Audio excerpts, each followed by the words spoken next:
ये नीलकंठ पक्षी थी। 8 ज्ञानवर्धक बातें हैं जो व्यक्ति मन लगाकर के सुन लेता है वह कभी भी गरीब नहीं रहता। जय श्री कृष्ण। प्रिय मित्रों, ओम नमः शिवाय। दोस्तों, स्वागत आप सभी का दर्शक बंधुओं हमारे YouTube चैनल सैयर सनातन गफियाओं में नीलकंठ पक्षी की 8 जान की बातें। आज हम आपके लिए बड़े ही काम की जानकारी लेकर के हाजिर हुए हैं, इसीलिए आपसे मेरा निवेदन है आप हमारी वीडियो के समाप्ति तक हमारे इस चैनल पर हमारे साथ बने रहें। दर्शक बंधुओं, बहुत पुराने समय की बात है। किसी जंगल में एक नीलकंठ पक्षी का जोड़ा रहता था। दोनों पति पत्नी एक दूसरे को बड़े दिल और जान से चाहते थे। दोस्तों, नीलकंठ की जो पत्नी थी बड़े ही झिझियासु स्वभाव की चिड़िया थी। अपने पति के भाई से हर समय पर कुछ न कुछ पूछती रहती थी। एक रात जब दोनों पति पत्नी गंगा किनारे एक वृक्ष की डाली पर बैठे हुए थे तो नीलकंठ की पत्नी अपने पति नीलकंठ से कहती है कि आज मेरा मन बड़ा ही व्याकुल है, आज मुझे बहुत ही ज्यादा बेचैनी हो रही है। प्रिय, कुछ ऐसा उपाय करो जिससे मेरा मन कुछ हल्का हो जाए। मित्रों, जब नीलकंठ अपनी पत्नी की इन बातों को सुनता है तो नीलकंठ अपनी पत्नी से कहता है कि हे प्रिय, ऐसा क्या कारण है जिससे तुम्हारा मन इतना ज्यादा व्याकुल है?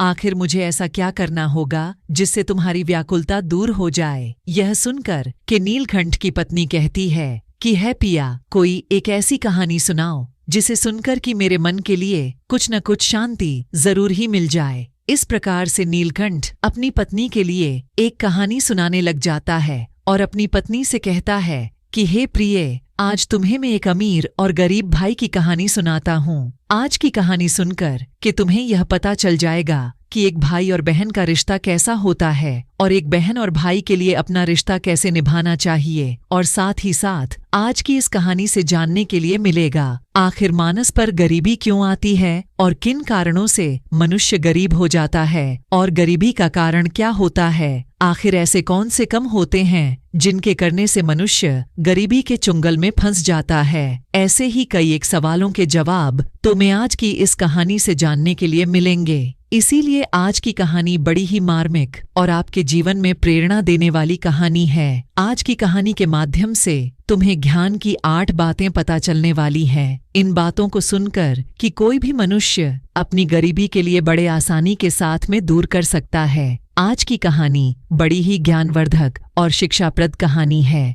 इसीलिए प्रिय, आज के इस कहानी के लिए तुम बड़े ध्यान लगाकर के और मन लगाकर के सुनना। नीलकंठ की पत्नी कहती है, जी यदि इतनी ही अच्छी कहानी है तो तुम कहानी प्रारंभ करो। मैं पूर्ण श्रद्धा और भाव से आज की इस ज्ञानवर्धक कहानी को सुनूंगी और उस कहानी में बताई गई 8 बातों पर जरूर ही अमल करूंगी। मित्रों, इस प्रकार से नीलकंठ अपनी पत्नी के लिए कहानी सुनाने लग जाता है। नीलकंठ कहता है, हे प्रिय, बहुत पुराने समय की बात है। किसी नगर में एक बहुत ही अमीर किसान रहता था। उस किसान के घर में 2 जुड़वा संतान जन्म लेती है। उन दोनों जुड़वा संतानों में एक पुत्र होता है और दूसरी संतान पुत्री होती है। किसान अपने पुत्र का नाम तो रोहित रख देता है और पुत्री का नाम माया रख देता है। इधर धीरे धीरे रोहित और माया बड़े होने लगते हैं। जब धीरे धीरे किसान की दोनों संतानें बड़ी हो जाती हैं, धीरे धीरे करके जब उनकी आयु एक दिन विवाह के योग्य हो जाती है तो किसान के लिए अपने बच्चों के विवाह की चिंता सताने लग जाती है।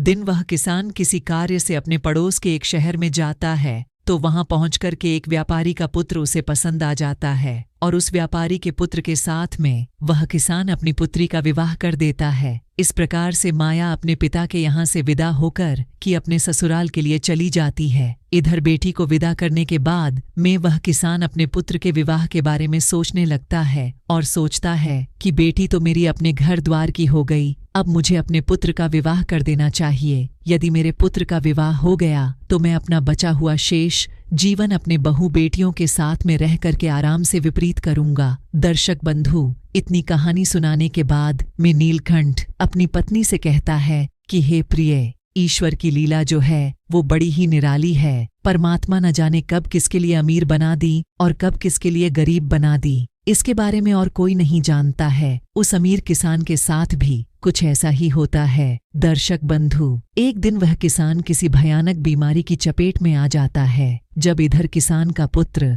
अपने पिता की ऐसी हालत के लिए देखता है तो अपने पिता की ऐसी हालत को देख करके वह बेटा बहुत ही ज्यादा दुखी अर्थात हताश निराश हो जाता है और उसके बाद में अपने पिता का अच्छे से अच्छे डॉक्टर बाद हकीमों पर इलाज करवाता है और अपने पिता के लिए महंगी से महंगी दवाइयां लेकर के आता है। इस प्रकार से अपने पिता का इलाज कराते हुए वो किसान का पुत्र एकदम से कंगाल हो जाता है, लेकिन फिर भी पिता की हालत में किसी प्रकार का कोई भी सुधार नहीं होता है। जब कोई भी दवाई उस किसान की बीमारी में किसी प्रकार का कोई फायदा नहीं पहुंचाती है तो एक दिन वह किसान अपने बेटा के लिए अपने पास बुलाता है और अपने बेटा रोहित को समझाते हुए कहता है कि हे पुत्र, जब भी कोई समस्या मनुष्य के सामर्थ्य से बाहर हो जाए, जब उसका मौके पर कोई भी निवारण नहीं मिल सकी, तो फिर ऐसे समय में उस समस्या के लिए ईश्वर के भरोसे छोड़ देना चाहिए। इसीलिए पुत्र, अब तुम मेरी चिंता छोड़ो और तुम अब अपने भविष्य के बारे में सोच। मेरा क्या है, आज नहीं तो कल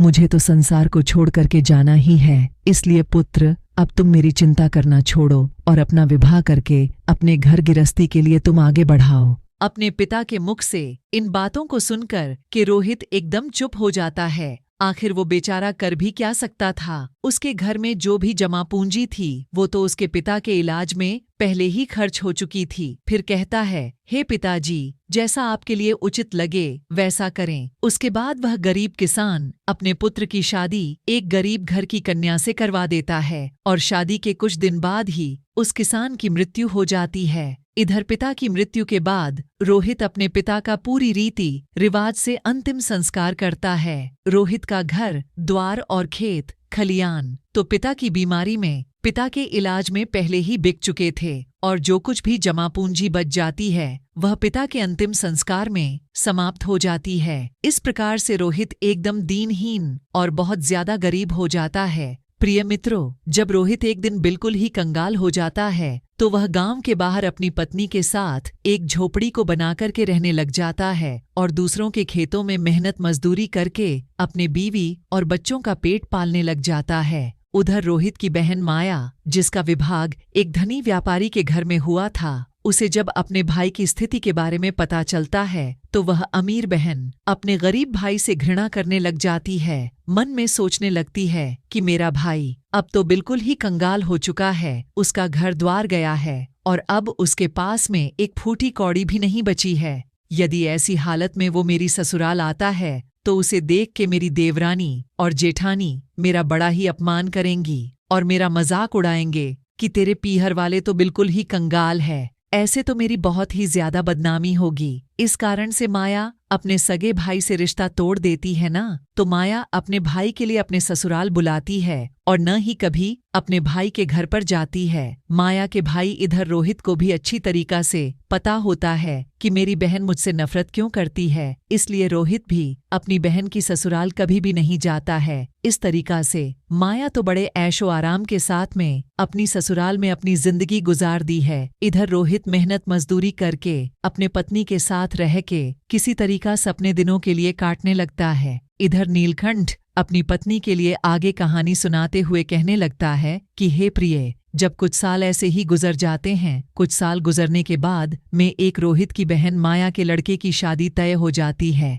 लेकिन रोहित की बहन माया अपने भाई के लिए किसी प्रकार का कोई निमंत्रण नहीं देती है। दर्शक बंद हो, जब इस बात का पता रोहित के लिए चलता है उसके भांजे की शादी होने वाली है, तो इस बात को सुनकर के रोहित बहुत ज्यादा प्रसन्न हो जाता है और इस बात की खबर जाकर के अपनी पत्नी सुशीला के लिए बताता है कि मेरी बहन की लड़कियों की शादी है और हम सभी के लिए माया के ससुराल चलना होगा। जब रोहित की पत्नी के लिए इस बात की जानकारी होती है कि ननद के बेटे की शादी है, तो वह भी इस बात को सुनकर के खुश हो जाती है और सोचने लगती है, चलो इसी बहाने ही सही, कम से कम मैं अपनी ननद से तो जाकर के मिलूंगी। पर सुशीला अपने पति से कहती है कि प्रिया जी, यह तो बहुत ही अच्छी बात है कि हमारे भांजे की शादी है, मैं तुम्हारे साथ में जरूर भी चलूंगी, लेकिन पहले मुझे बताओ, क्या हमारी ननद रानी में हमारे लिए निमंत्रण भेजा है? अपने पत्नी के मुख से इन बातों को सुनकर कि रोहित बिल्कुल चुप हो जाता है।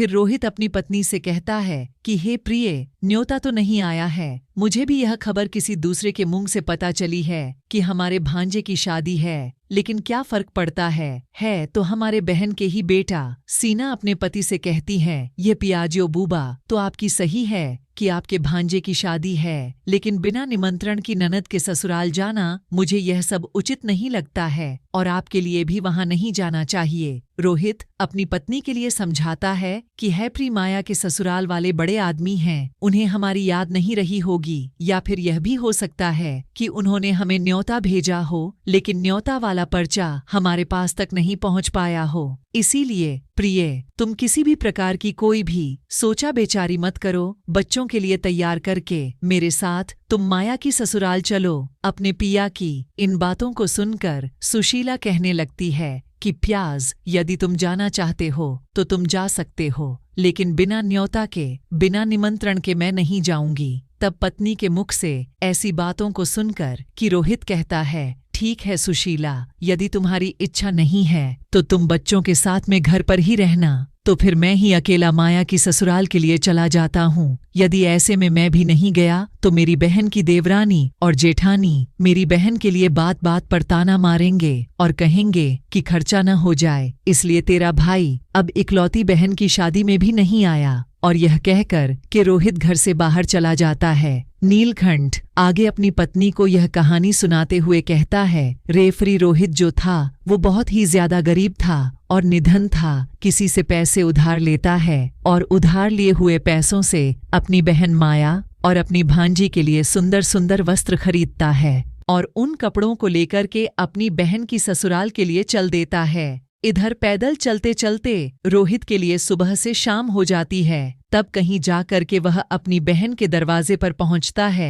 और दरवाजे के एक तरफ जाकर के खड़ा हो जाता है। बेचारा दरवाजे पर ही खड़े होकर कि अपनी बहन के आने का इंतजार देखने लगता है। तभी माया के जेठानी की नजर रोहित पर पड़ जाती है और वह रोहित के लिए पहचान लेती है। रोहित को देखने के बाद माया की जेठानी जाकर कि माया के लिए बताती है कि है माया, आज तेरा भाई आया है और तेरे दरवाजे पर खड़ा हुआ है। जब माया इधर अपनी जेठानी के मुख से इन बातों के लिए सुनती है तो वह अपनी जेठानी से पूछे लगती है कि हे देवी, यदि तुमने मेरे भाई के लिए देखा है तो मुझे बताओ, मेरा भाई मेरी ससुराल में किस हालत में आया है और मेरे भाई ने आखिर कैसे कपड़े पहने हैं। तो उसी समय पर माया की जेठानी कहती है कि तुम्हारा भाई फटे पुराने वस्त्र पहनकर कि तुम्हारे दरवाजे पर खड़ा हुआ है और दरवाजे पर खड़ा हुआ तुम्हारा आने का इंतजार कर रहा है। यह सुनकर कि माया गुस्से में भर आती है और सभी की नजरों को बचाते हुए अपने भाई के पास में पहुंचती है।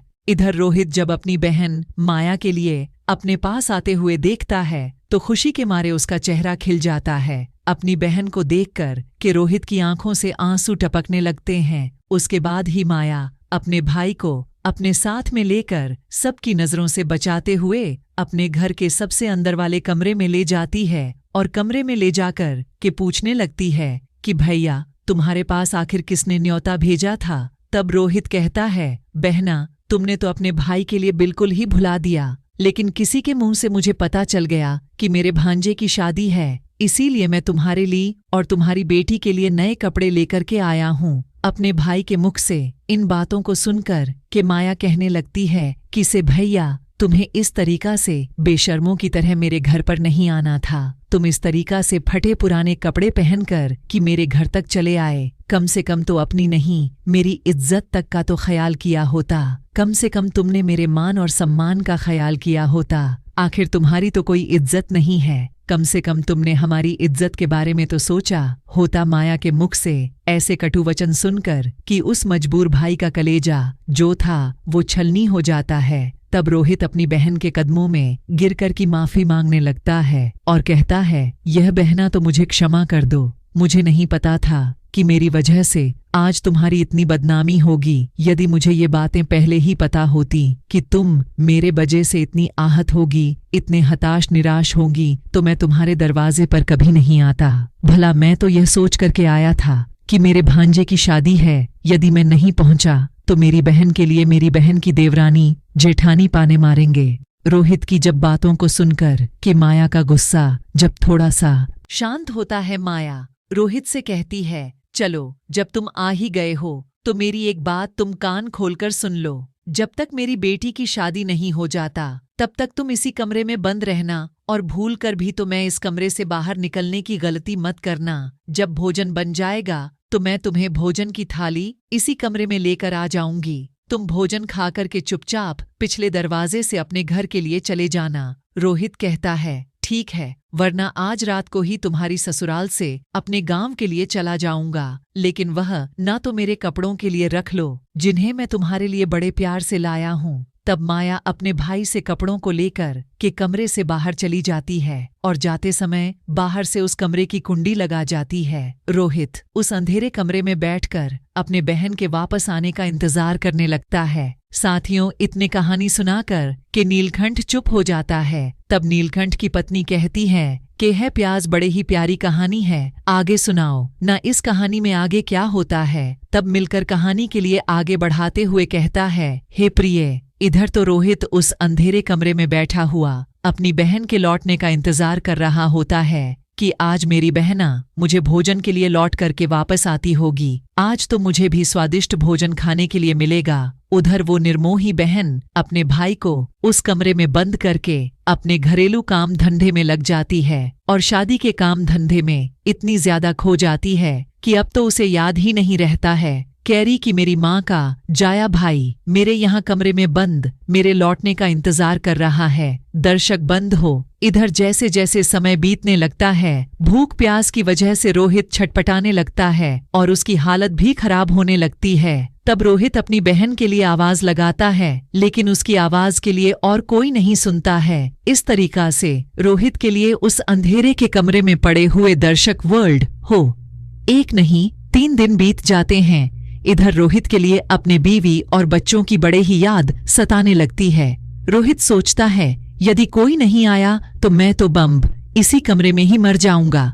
यदि मैं मर गया तो मेरे बीवी और बच्चों का भला क्या होगा? मेरे न होने पर कैसे मेरी बीवी बच्चों का पालन पोषण होगा? दरअसल रोहित इधर यह सोचते सोचते बेहोश होने लगता है। तभी किसी काम की वजह से माया की जेठानी कमरे के पास से गुजरती है। जब रोहित के कानों में माया की जेठानी की पायल की आवाज सुनाई देती है, रोहित अपनी पूरी ताकत लगाकर कि उस कमरे के दरवाजे के लिए पीटने लगता है। जब माया को दिखाने के कानों में उस दरवाजा खटखटाने की आवाज पहुंचती है तो वह दरवाजे के लिए खोल करके देखती है और रोहित से पूछने लगती है कि है भाई, तुम इस कमरे में किसने बंद किया था? रोहित इस बात का कोई भी जवाब नहीं देता है। जब माया की जेठानी दोबारा रोहित से पूछती है तो रोहित ये बात को छुपा लेता है कि मेरी बहन माया ने ही मुझे इस कमरे में बंद किया था। उसकी जगह पर झूठ मूठ का कह देता है और कहता है, मैं इस कमरे में आराम कर रहा था, तभी किसी ने गलती से बाहर से दरवाजे की कुंडी लगा दी और मैं इस कमरे में बंद होकर के अकेला छटपटा रहा था। बहन, यदि तुम आज नहीं आती तो मेरे प्राण पखेरु उड़ जाते।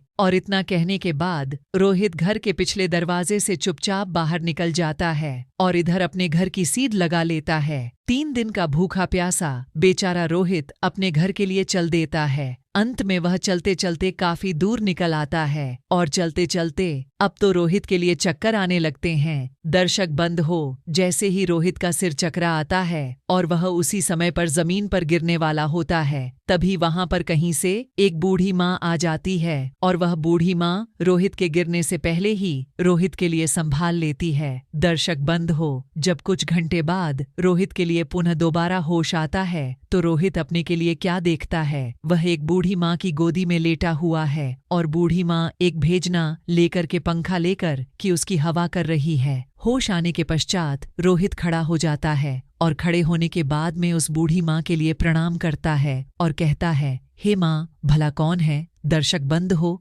इतनी कहानी सुनाने के बाद मैं नीलकंठ थोड़ा सा विश्राम लेता है और विश्राम करने के बाद मैं नीलकंठ अपनी पत्नी के लिए इससे बची हुई आगे की कहानी सुनाने लग जाता है। निकट आगे कहता है, स्वरूप प्रिय कि जिस बूढ़ी माँ की गोद में वो बेचारा रोहित लेटा हुआ था, वह बूढ़ी माँ एक देवी माँ होती है। इधर रोहित की पत्नी सुशीला रोज उस देवी माँ की पूजा किया करती थी और पूर्ण तरीका से श्रद्धा भाव से देवी माँ की सुशीला भक्ति किया करती थी। इसीलिए जब रोहित चक्कर खा कर के गिरने वाला होता है तो उसी समय पर तत्काल देवी वो प्रकट होकर कि रोहित को जमीन पर गिरने से बचा लेती है और रोहित का सिर अपनी गोदी में रखकर कि उसे अपनी गोद में सुला लेती है। जब रोहित के लिए होश आता है तो रोज देवी माता के लिए प्रणाम करके अपने घर के लिए वहां से चलने लगता है। तभी उसी समय पर वह बूढ़ी माँ कहती है कि है बेटा, तुम भला कहाँ से आ रहे हो और दर्पण कहाँ के लिए जा रहे हो। रोहित बताता है, हेमा, मेरी भतीजी की शादी थी, इसी वजह से मैं अपनी बहन के ससुराल गया था और मैं लौट करके वहीं से आ रहा हूँ और इधर मेरा गांव है, मैं अपने गांव के लिए जा रहा हूँ। तो बूढ़ी माँ रोहित से कहती है, बेटा, यदि तुम बुरा ना मानो तो मैं तुमसे एक बात पूछना चाहती हूँ। तब रोहित कहता है, पूछो मैया, तुम उससे क्या पूछना चाहती हो। बूढ़ी माँ पूछती है कि बेटा, यदि तुम अपनी बहन के घर से आ रहे हो और जैसा कि तुमने बताया कि वहां पर शादी थी, तो फिर तुम लौट करके खाली हाथ कैसे जा रहे हो? क्या तुम्हारी बहन ने तुम्हारी बीवी बच्चों के लिए कुछ भी नहीं भेजा? बूढ़ी माँ के मुख से ऐसी बातों को सुनकर कि रोहित की आंखों से आंसू टपकने लगते हैं और रोहित उसके बाद में उस बूढ़ी माँ अर्थात देवी माँ से कहता है कि है मैया, भरना आपसे क्या छुपाना, आपने तो मेरे प्राणों की रक्षा की है। तब रोहित उस बूढ़ी माता के लिए पूरी घटना बता देता है जो उसके साथ में हुई थी। इस प्रकार से रोहित के मुंह से पूरी घटना को सुनने के बाद में वह बूढ़ी माता कहती है, हे पुत्र, तुम किसी भी प्रकार की कोई चिंता मत करो, जो हुआ उसे को भूल जाओ, उसे जाने दो। यहाँ से कुछ दूरी पर मेरा एक बगीचा है, उस बगीचे में अनेकों प्रकार की भांति भांति के फल लगे हुए हैं। तुम उस बगीचे में चलकर के बेटा अपना पेट भर लो, क्योंकि वे था तुमने 3 दिनों से कुछ भी नहीं खाया है। और जब तुम्हारा पेट भर जाए तो कुछ फल तुम अपनी बीवी और बच्चों के लिए भी तोड़ लेना। और जब तुम्हारी बीवी बच्चे जब भी तुमसे पूछे कि तुम अपनी बहन की ससुराल से भला क्या लेकर के आए हो, तो तुम कह देना, मेरी बहन ने तुम्हारे लिए यह फल भेजे हैं। ऐसा करने से बेटा तुम अपने बीवी बच्चों के सामने शर्मिंदा होने से भी बच जाओगे और इससे तुम्हारा मान सम्मान, मान प्रतिष्ठा भी बची रहेगी। रोहित इस प्रकार से जब बूढ़ी माँ की इन बातों के लिए सुनता है, रूढ़िवादी बात मानकर कि रोहित बूढ़ी माँ के बगीचे में पहुंच जाता है, क्योंकि बंद हो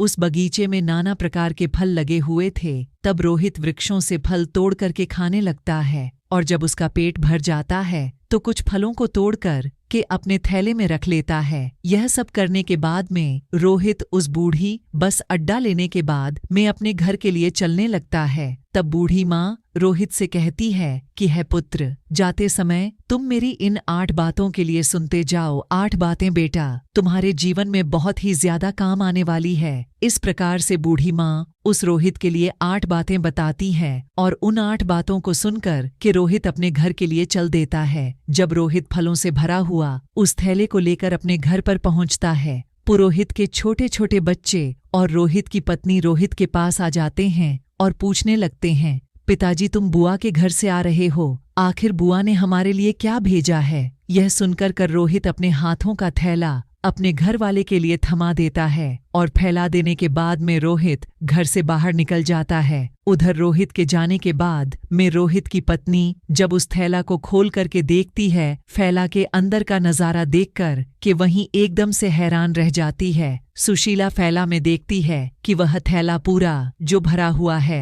वह सोने चांदी के फलों से भरा हुआ है। जब रोहित की पत्नी अनार के लिए फोड़ती है तो अनार के फलों से वीर्य निकलने लगते हैं। जब आप के लिए काटती है तो आम की गुठलियों की जगह सोने की गुठली निकलने लगती है। यह देख करके रोहित की पत्नी बहुत ही ज्यादा खुश हो जाती है और दौड़ के अपने पति के पास में पहुंचती है और अपने पति के पास पहुंचकर के अपने पति से कहती है कि तुम तो शादी में गए थे और आखिर तुम लेकर के क्या हो? रोहित अपनी पत्नी की इन बातों को सुनकर के सोचने लगता है कि मेरे घर वाले के लिए शायद फल पसंद नहीं आए हैं, इसीलिए मेरी पत्नी आज मुझसे ऐसी बातें पूछ रही हैं। मुझे तो अपने बच्चों के लिए लड्डू प्रेरणा लेकर के आना चाहिए था। हम रोहित अपने घर वाले से कहता है कि है प्रिय बहना ने जो कुछ भी भेजा है वो मैंने लाकर के तुम्हें दे दिया। अब जो कुछ भी थैले में है उसके लिए ही बच्चों के लिए बराबर बांट करके दे दूं कि पहले तो तुम अपने घर पर तो चलो और घर पर चल करके देखो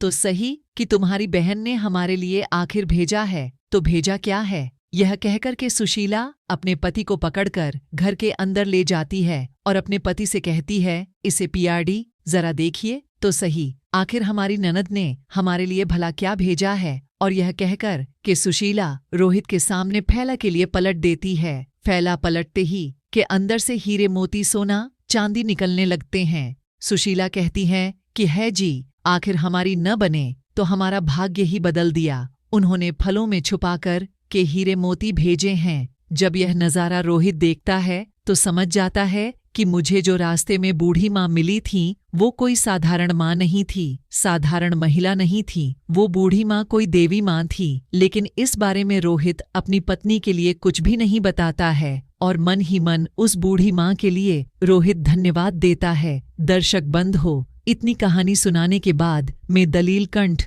थोड़ा सा आराम करता है। फिर आगे की कहानी अपनी पत्नी को सुनाते हुए कहता है कि हे प्रिय, इस प्रकार से रोहित के लिए बहुत सारा धन मिल जाता है। रोहित पहले की तरह फिर से अमीर हो जाता है। कुछ समय बाद रोहित अपने बीवी और बच्चों के लिए एक अच्छे से आलीशान महल का निर्माण करवाता है और बड़ी शान शौकत के साथ राजा महाराजाओं की तरह उस महल में रहने लगता है। और सभी नगर के लोग भी रोहित का ऐसा देखकर के मान सम्मान देने लगते हैं। धीरे धीरे करके इधर जब रोहित का महल तैयार हो जाता है, जब उसकी राजा महाराजाओं जैसी सांसों को हो जाती है, परवेज रोहित की पत्नी सुशीला अपने पति से कहती है कि है आज सावन का महीना आने वाला है और सावन के महीने में सभी स्त्रियां अपने अपने पिता के घर पर जाती है। इसीलिए तुम भी अपनी बहन के ससुराल जाओ और मेरी ननद के लिए तुम यहाँ पर बुलाकर खिलाओ। इसी बहाने अपने पीहर घूम जाएंगी और इसी बहाने मैं भी अपनी नमक से मिलूंगी। रोहित जब अपनी पत्नी के ऐसी बातों के लिए सुनता है,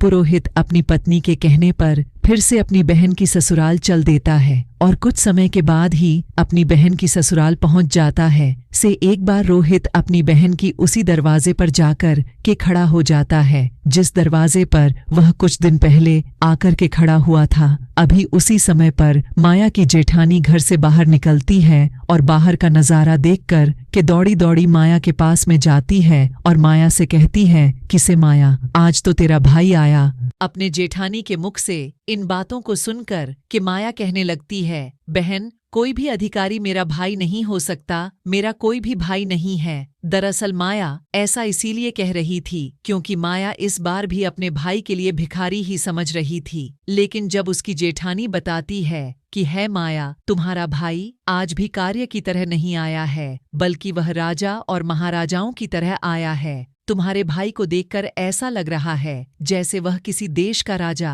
महाराजा हो। तुम्हारे भाई के आगे पीछे चार सैनिक लगे हुए हैं। तुम्हारे दरवाजे पर रख गाड़ी खड़ी हुई है। भला एक बार जाकर के तुम देखो तो सही। माया जो अपनी जेठानी के मुख से इन बातों के लिए सुनती है उसे अपनी जेठानी की बातों पर किसी भी प्रकार का कोई यकीन नहीं होता है और सच्चाई जानने के लिए अपने भाई के लिए दुक्का के देखने लगती है। जैसे ही माया ने अपने भाई के उस रूप के लिए निहारा तो अपने भाई के ठाट बाट को देखकर कि माया एकदम से चकित रह जाती है और सोचने लगती है, विचार करने लगती है कि कल तक तो मेरा भाई बिल्कुल ही भिखारी था, पहनने के लिए सही तरीका, सिर के पास में बस्तर भी नहीं थे। फिर अचानक एकदम से अखरोट का भाग्य कैसे बदल गया। उसके बाद में रोहित की बहन माया आरती का थाल सजाती है और अपने भाई की आरती उतार नहीं लगती है और उसके बाद में माया अपने भाई के लिए बड़े आदर पूर्वक अपने घर में ले जाती है और अपने भाई से कहती है,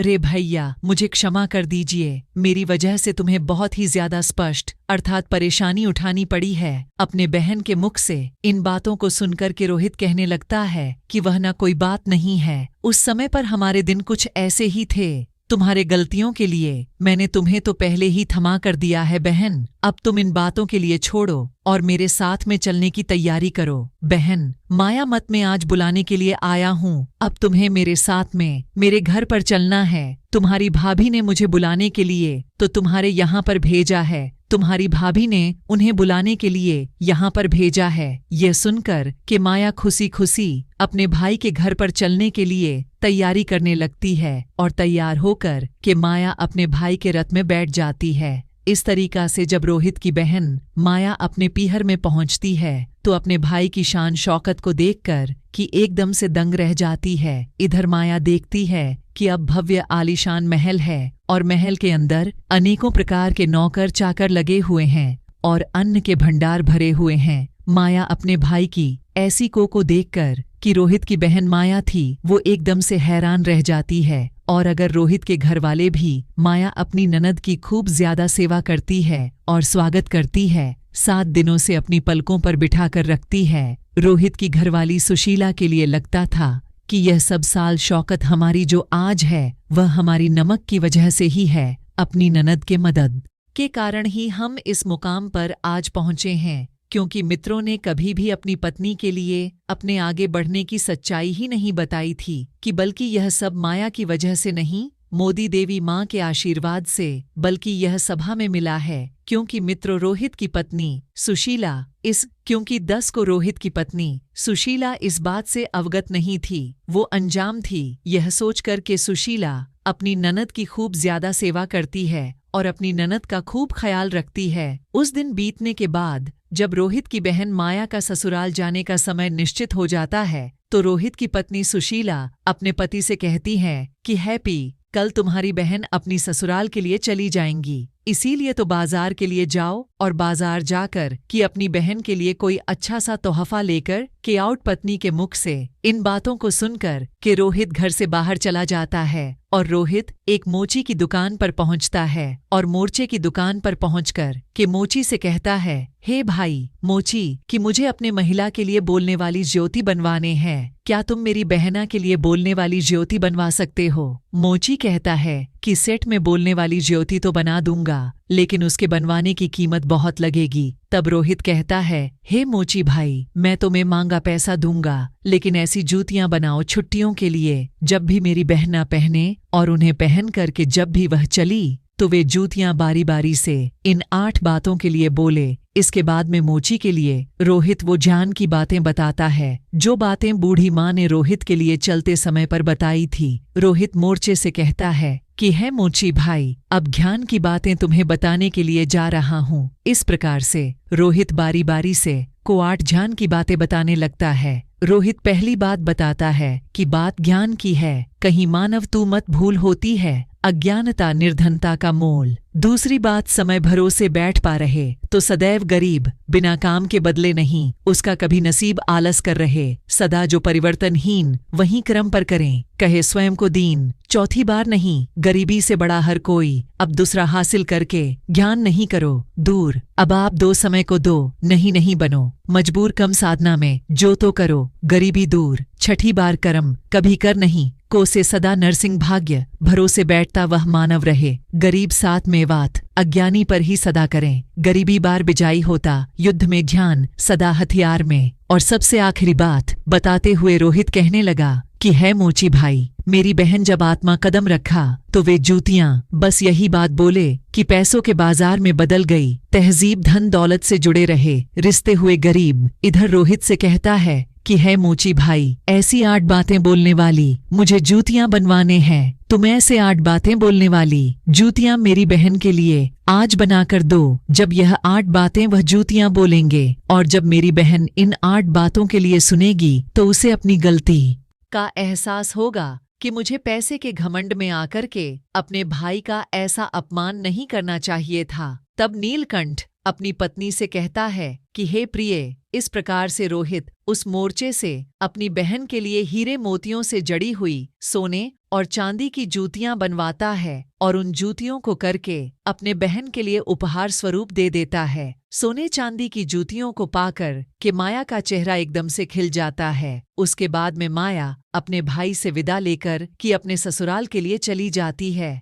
इधर माया जो अपने ससुराल पहुंच जाती है तो माया की देवरानी जेठानी पूछने लगती है कि है माया, तो अपने भाई के घर से आई हो, तो तुम्हारे भाई ने तुम्हें क्या उपहार दिया है? तो माया अपनी देवरानी जेठानी सास ससुर भाइयों के लिए, तो माया अपनी देवरानी और जेठानी और सास ससुर को भाई के द्वारा भेंट की गई झूठी दिखाती है और कहती है, देखो मेरे भाई ने मुझे सोने चांदी की हीरे मोती की जड़ी हुई जूतियां दी हैं, तब माया उन युवतियों के लिए पहनकर अपनी देवरानी और जेठानी के लिए दिखाने लगती है। जैसे ही माया उन जूतियों के लिए पहल करके चलती है तो जूतियां कहने लगती हैं कि पैसों के बाजार में बदल गई तहजीब, धन दौलत से जुड़ रहे रिश्ते हुए गरीब जमाया इस बात के लिए सुनती है तो उसका असर शर्म की वजह से नीचे झुक जाता है और अपने भाई को याद करके मैं एकदम से रोने लगती है। जब देवरानी जेठानी पूछती है कि माया आखिर क्या हुआ, तुम अचानक सिक्योर होने लगी, तो माया अपनी देवरानी और जेठानी के लिए सारी बातें बताती है कि है बहन, मैंने पैसों के घमंड में आकर कि अपने भाई से आखिर मैंने कितना भला बुरा कहा। मैंने अपने भाई के लिए एक गिलास पानी भी नहीं दिया और देखो मेरे भाई ने मुझे कितनी कीमती जूतियां बनवाकर की दी है। अब तो मुझे अपने आप से घृणा होने लगी है, मैं तो जीना नहीं चाहती।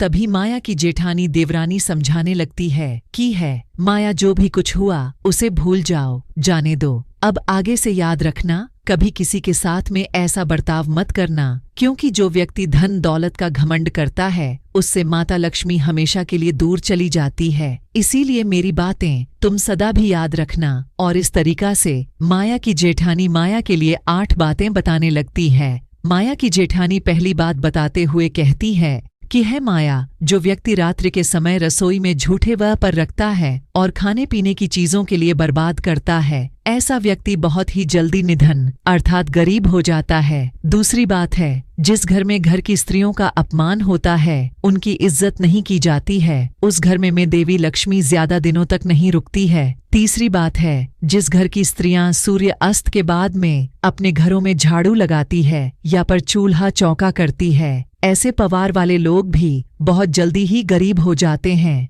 चौथी बात, जिस घर परिवार के लोग पैसों की कद्र नहीं करते हैं, वह बेफिजूल के कार्यों में पैसे के लिए बर्बाद करते हैं। ऐसे घरों से भी रूठकर कि माता लक्ष्मी हमेशा के लिए दूर चली जाती है।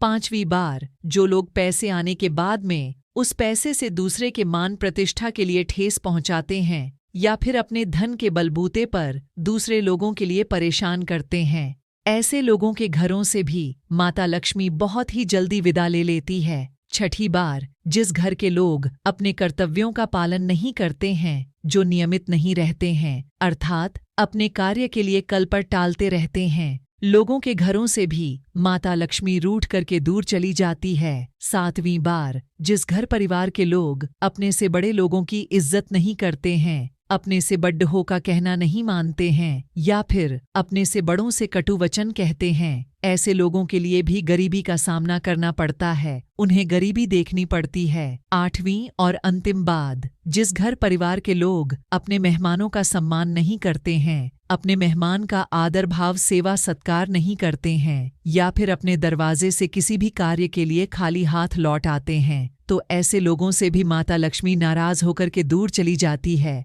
इस प्रकार से माया की जेठानी माया के लिए 8 बातें बताती है और अपनी देवरानी से कहती है कि है बहन मेरी, इन 8 बातों के लिए तो गांठ में बांध लेना। इधर नीलकंठ कहता है, हे इस प्रकार से रोहित की बहन माया और जूतियों की बातों के लिए सुनकर और अपनी जेठानी की बात सुनकर एकदम से बदल जाती है। उसे समझ आ जाता है कि माया तो आनी जानी है, माया पर कभी घमंड नहीं करना चाहिए। यह ईश्वर न जाने कब किसके लिए गरीब बना दे और कब किसके लिए अमीर बना दी, इस बात का किसी के लिए पता नहीं चलता। उसके समझ में ये भी आ जाता है कि पैसे के घमंड में आकर कभी भी किसी का अपमान या अनादर नहीं करना चाहिए। तो दर्शक बंधु, यदि थी आज की कहानी आपके लिए कैसी लगी, कृपया करके कमेंट के माध्यम से आप हमें जरूर समझाएं।